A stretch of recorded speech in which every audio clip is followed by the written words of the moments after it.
जामिअतुल Muflihat and Falah group of schools नए तालीमी साल के लिए दाखिले जारी हैं। हमारे branches Kuttapet, Balapur, Sharif Nagar, RCI road और किशनबाग। लड़के या लड़कियों के लिए हॉस्टल और ट्रांसपोर्ट की सहूलत। मनोज जारंगा जी ने कहा था, महाराष्ट्र में मुस्लिम, दलित और पिछड़े तबकात के साथ महाराष्ट्र के आने वाले इलेक्शन लड़ने वाले हैं। इस सिलसिले में AIMIM की क्या राय है, सुनिए बैरिस्टर असदुद्दीन अवैसी और इम्तियाज जलील की जुबान। पहले मनोज जारंगे जी ने कहा था कि महाराष्ट्र में मुस्लिम, दलित और बाकी जो पिछड़े वर्ग है उनको साथ लेकर महाराष्ट्र के आने वाले चुनाव वो लड़ने वाले हैं। तो MIM इसके बारे में क्या सोचती है, क्या सोच है मनोज जारंगे जी के इस पर्याय के बारे में, वो इसे चाहते हैं। आप वर्किंग प्रेसिडेंट है, बोल नहीं, देखिए, MIM को भले ही आप एक अलग नज़रिए से देखते हैं, लेकिन हम ऐसा कास्ट बेसिस के ऊपर कि ये जाति के लोगों के साथ में मिलकर हम इलेक्शन लड़े। हमारे पास आज के दिन है तो अलग अलग जाति, धर्म और मज़हब के लोग जो है वो MIM के साथ जुड़ रहे हैं। तो जारंगे पाटिल साहब ने जो कहा है, आने वाले वक्त के अंदर पॉलिटिकल सिचुएशन सिनेरियो क्या होने वाला है ये देखने को मिलेगा। हर रोज़ कुछ ना कुछ महाराष्ट्र के अंदर पॉलिटिकल डेवलपमेंट हो रहा है। आज जो एक पार्टी के अंदर है वो रात होए तक दूसरी पार्टी में चले जाता है, सुबह होए तक तीसरी पार्टी में चले जाता है। तो अगले कुछ दिनों के अंदर बहुत कुछ बदलाव आने वाला है। उसके बाद डिसीजन लिया जाएगा अगर किसी को साथ में लेकर चलना है तो। एक सेकंड, ये सवाल का जवाब। इनका जो सवाल था ऐसा है ना कि मैं हमारे जारंगे साहब की बड़ी इज्जत करता हूं और मैं उनको मुबारकबाद भी देता हूं कि उनके इस आंदोलन की वजह से 8 मराठा MPs कामयाब हुए मराठवाड़ा में, और महाराष्ट्र में एक भी मुसलमान MP नहीं है। महाराष्ट्र में OBC समाज के MP जीत कर आए, मगर एक भी मुसलमान MP नहीं जीता। तो ये भारत की जो हमारी जमहूरियत है, हम ये दावा करते कि हमारी जमहूरियत, हमारी लोकशाही जो है वो एक रिप्रेजेंटेटिव फॉर्म ऑफ डेमोक्रेसी है।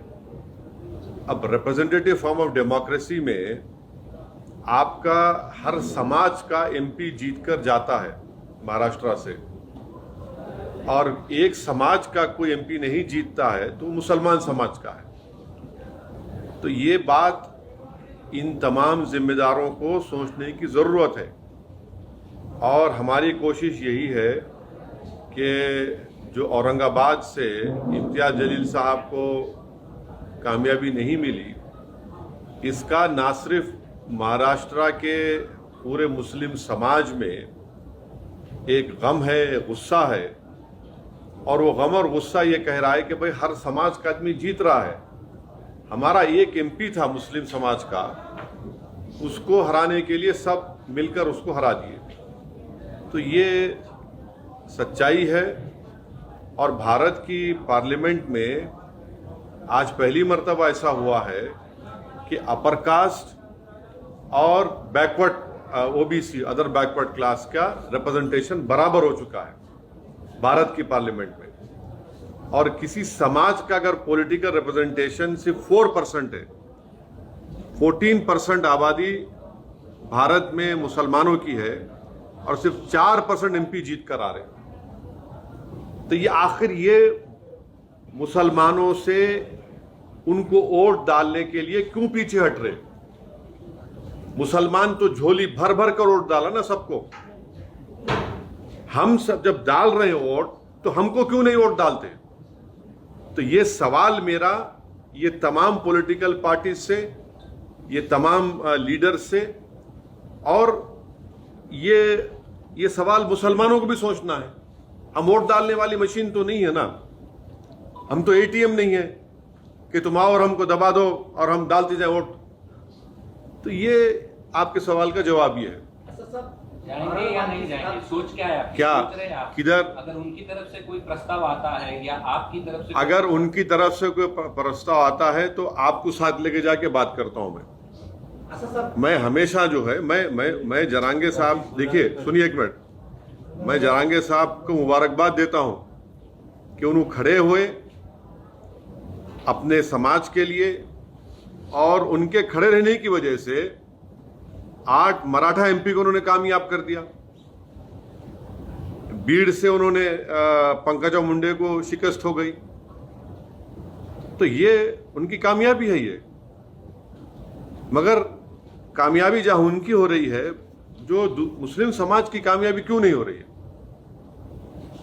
और ऐसा ही हमको लड़ना है मुस्लिम समाज को भी अपने राइट्स के लिए, और इंशाल्लाह हम वो कोशिश कर रहे हैं और करेंगे। दूसरी पार्टियां तो सिर्फ मुस्लिम, दूसरी पार्टीज तो सिर्फ मुस्लिम वोट को लेना चाहती है, कैंडिडेट नहीं दे सकते। तो इम्तियाज साहब ने सही कहा, आज आपके महाराष्ट्र काउंसिल में ना, काउंसिल में तो कोई नहीं है मुसलमान। तो ये महाराष्ट्र के 11% मुसलमानों के लिए एक बहुत ही तकलीफदेह बात है। अगर उनकी तरफ से कोई बातचीत होती है, हम बराबर बात करेंगे। वैसा हम अपने दरवाजे बंद नहीं करें। जामिअतुल Muflihat and Falah group of schools नए तालीमी साल के लिए दाखिले जारी हैं।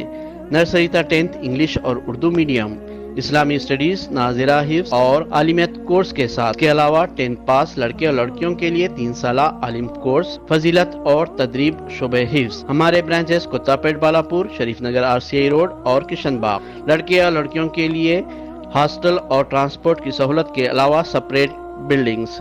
अपने बच्चे की दीन व दुनिया की मेयारी तालीम के लिए जल्दी कीजिए, दाखिले महदूद हैं।